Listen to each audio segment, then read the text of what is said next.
Hello there, YouTube family. My name is Amber, and this is my first vlog. Most people don't know that I am not only am I pregnant right now, I am 36 weeks today, and most of my friends and family don't know that I was or am high risk pregnancy, as they like to call it, because I have a short cervix. What does that mean? Short cervix is when your cervix is a little bit shorter than average. So when you are earlier in your pregnancy, it can potentially mean preterm birth, and it could potentially mean that the baby can fall. That's what they told me. They told me the baby could fall out. I found out I had a short cervix right around 5 months pregnant, maybe 4.5, 5 months pregnant. And I deem myself to be a pretty healthy person. I'm not a vegetarian or anything, but I definitely eat well. I'm a normal weight. Well, I was a normal weight before I got pregnant. I exercise frequently. My mother had 4 kids without epidurals. My sister had 2 kids. So I just didn't expect to be a high risk pregnancy. It kind of shocked me a bit. And when I was researching it, it did say people they can deliver and have healthy babies with short cervixes, but there is a risk factor. Most people get put on bed rest if they have a short cervix. If not, you get what's called a cerclage. My cervix was abnormally short, so they gave me the cerclage. What a cerclage is just a stitch in your cervix that keeps it closed until the baby is ready to be pushed out. And so it is a minor surgery. They did give me a kind of like a epidural in order to get the surgery to stitch up my cervix. They put, if this is your cervix, this is how the doctor explained it to me. This is your cervix. They put a little stitch around the top of it, and then tie it so that it'll stay closed. And so I got that right around 5 weeks. 5 weeks pregnancy. Right after I found out they wanted to do the surgery the next week. Right after I found out I had a short cervix. So yeah, I was freaking out about that. I've never had a surgery before in my life.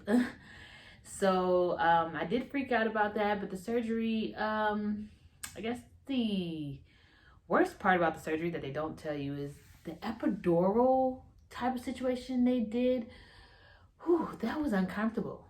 Them sticking me with a long needle in my back. You have to stay really still. They tell you to like hunch over, and they hold your arms, and they tell you to stay still, and I'm still, but I'm still like asking hella questions, okay, in the hospital room. Like, what is going on? Have any of you guys ever experienced this before? And let me tell you, it was about 7 people in my hospital, in my operating room. Only one of them ever had a baby, okay? That was the lady who was actually sticking me with the needle, so it kind of made me feel a little better. But still, I don't like when people try to explain to me how it's gonna feel and you ain't never felt it before. Not the point. So that was at 5 months. So now I'm 36 weeks, okay? And today they took out my cerclage.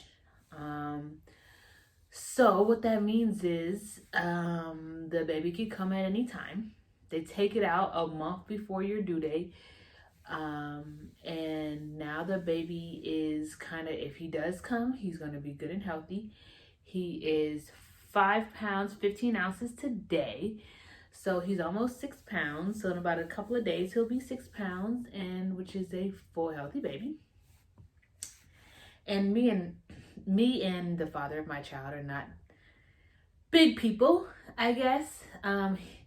I was born at 6 pounds, 13 ounces, and my partner was born at 6 pounds, 6 ounces. So we were both pretty normal size, pretty small babies. So, you know, he's right around where we need him to be. And let me tell you, I was kind of nervous about taking out the cerclage. My OBGYN pretty much told me, once you take it out, the baby could come in 1 hour or 4 weeks. It just depends. And right now he is facing downwards. His head is right next to my vaginal area, and his booty, his little booty is up here, so he's facing in the right direction to give birth. So we're anticipating him coming before his due date. It is December 7th, 2021, today. His due date is January 4th, 2022. And yeah, I wanted him to come on. I was excited when I learned the due date because his father's birthday is January 5th, 2000. Well, his father's birthday is January 5th, and his expected date was January 4th. So I'm like, oh, that's cool. You know, this is his first son, so I thought that would be cool. My birthday is December 22nd, okay? Didn't want him to come on my birthday, but whatever. And everybody thinks he's gonna come on my birthday now. I'm like, don't say that. So I don't know whether I should, one, work out a lot so he can come before, or two, don't work out at all so he can kind of hold in there until January. I don't know. So stay tuned for that. I'll make another update video. But I just kind of wanted to make this video because when I was researching short cervixes, I didn't really find any videos that explained to me what was going to happen, and, you know, if it was possible for me to have another baby. It's definitely possible. My pregnancy was not bad at all, except for the surgery. The surgery wasn't bad. It was just like, it was just something I had to get through. I was scared about being high risk pregnancy, but you know, you take the precautions. I was blessed and able to stay home. As soon as they told me I had a short cervix, I told my employer, either I stay home and work or I don't work. And I have a good support system. So I was able to not only, I worked for about a month after they told me I had a short cervix, and then I just stopped working because I have a good support system to where I don't have to worry about the bills. Thank the Lord.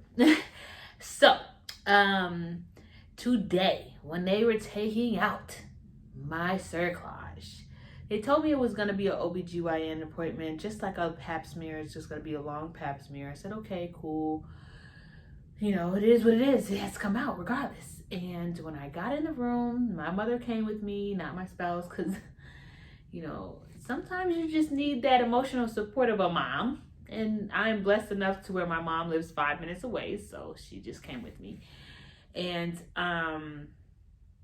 so we got in there, and they put they told me that they were going to put the tool that they use for a pap smear in me, and then just cut the little cord and pull it out, right? That's how they explained it. And the lady explained it. She had on sneakers, and she said, she showed me the laces of the sneakers and said, we're just going to cut this, pull it, bam. I said, okay, cool. Sounds good. Let's do it. Ready, whatever. Get on the table, and I'm getting prepared, and everybody knows if you had a pap smear, you know, your legs up in the air, your butt is all the way at the bottom. And, you know, normally, a normal pap smear little thing is just like a little clamp, you know. This was a mega size clamp, okay?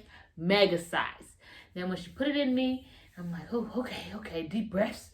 You know what? I'm going to have to go through this during childbirth. This is my first child, so I don't know what childbirth feels like, but I'm thinking this feels similar because you're opening my hole, friend. I don't think it's supposed to be open this wide, but whatever.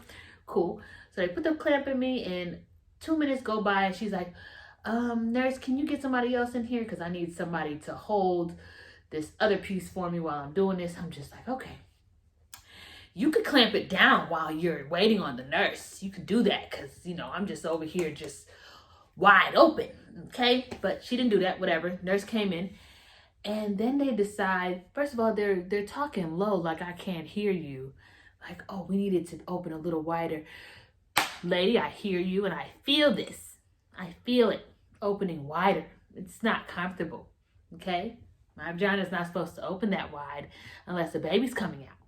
But whatever. So they ended up putting a additional clamp, a bigger one, because they needed to see the actual stitch so they don't cut anything else. And the whole time I was thinking, please don't cut nothing that you ain't supposed to cut. Please don't cut nothing you're supposed to cut. So I'm just trying to brace myself. At the same time, this clamp is wide open. It's stretching down there area, and it's just very uncomfortable. But my mother's right there. She is rubbing my back, and I'm just like, just trying to do the breathing exercises I've seen on the internet. And it probably lasted about 15 to 20 minutes of this clamp in my cervix. And she finally cut it, and she finally said, it's done. I'm like, oh God, thanks.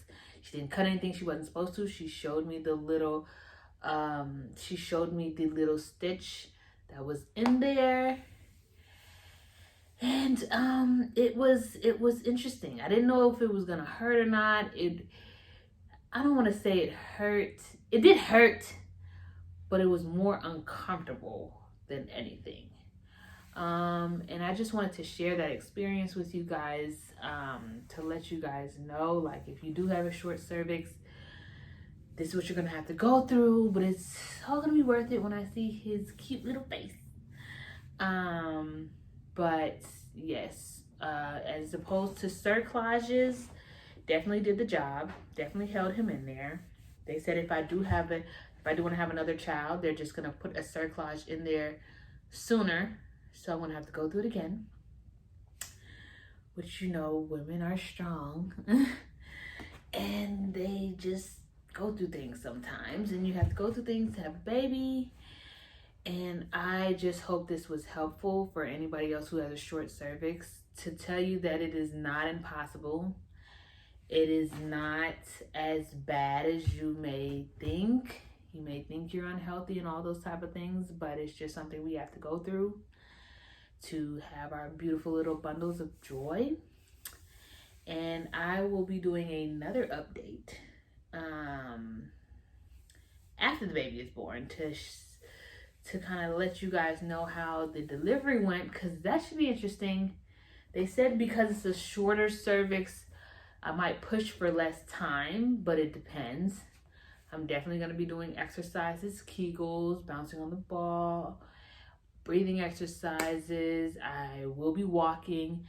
One thing they did tell me when I first got the cerclage, I am not allowed to exercise, and I was not a big exerciser, but I exercise 2 to 3 times a week. So they told me I'm not allowed to exercise, and I am not allowed to have intercourse, and I'm not allowed to put anything in my vaginal area.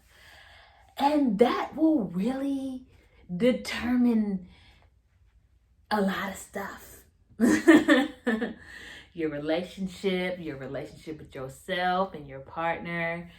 Not having sex for that many months could be normal for some people. Not for everybody. It definitely showed me the strength in my relationship. We are still going strong. He's actually asleep in the living room.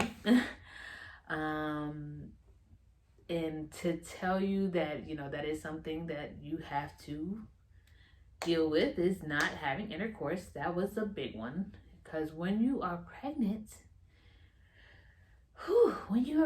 the intensity of your emotions are high. Whatever emotion you feeling it's hot. If you're sad, you're sad. If you're happy, you are extremely happy, could cry. If you are horny, you are extremely horny. So, after today, she said all the restrictions are gone, so I can work out, even though, you know, probably not gonna be doing too much working out with this big belly, but I will be walking and doing some light workouts in the house. And the restrictions of the sex are gone. I'm gonna wait a couple of days, but which should be interesting because we haven't had sex since I gained a belly. Not to say that I'm not sexually appealing, but still, it's gonna be weird. I know he's like real sensitive with me right now, and he's real sensitive about touching my belly and me, so it's gonna be interesting. But I just want to let you guys know that's another thing, another obstacle you're gonna have to go through as well, is restrictions while you have your cerclage in, if you do have a short cervix. The alternative was to be on bed rest for the rest of my pregnancy, and let me tell you, that would have been way worse because I am an ADHD person. Like, I'm always doing something at all times. Even they told me to take it easy, but I was cooking, cleaning, painting. I did a lot of stuff while I was pregnant. I did take it easy, but still I'm always doing something. If I had to be on bed rest, like a legit in the bed, I would have probably went crazy. So the cerclage was just the best choice for me. And if, you know, hopefully this helped you and all the other moms out there with short cervixes and high risk pregnancies, to just give you a little insight on actually what's going on. And of course, everybody is different, but yeah, hopefully this helps. And please subscribe to my channel so you can see the rest of what is going on in my, well, I'm gonna do another update after I give birth. And I might actually film me going into labor and stuff like that. Please do not expect me to look nice. I know all my friends are like, well, what is your hair gonna be like when you go into labor? You don't want your baby to see you looking crazy. He need to get used to it, because I'm gonna be looking crazy all the time, okay? I am not Kim Kardashian. I am not about to be looking fucking glamified while I'm trying to push and being all hot. No, my hair is not about to be pressed. Y'all lucky I look halfway decent today. Okay, I might have some set it off braids and call it a day. So, just saying, okay? It's not about the glamour, it's about getting the baby out. I'm not gonna be worried about how I'm looking. But I actually might do another video on me packing my baby bag and my personal bag for the hospital, because I am a first-time mom. So, I didn't know a lot of things. Like, you have to stay in the hospital overnight, so you're gonna need certain things. Like, there's so many things that you just don't know about, that you learn about as you go. So I definitely would like to document that as well. So please stay tuned for my next video. Again, this is Amber Green. I don't know if I told you my name the first time, but Amber Green, 2 colors.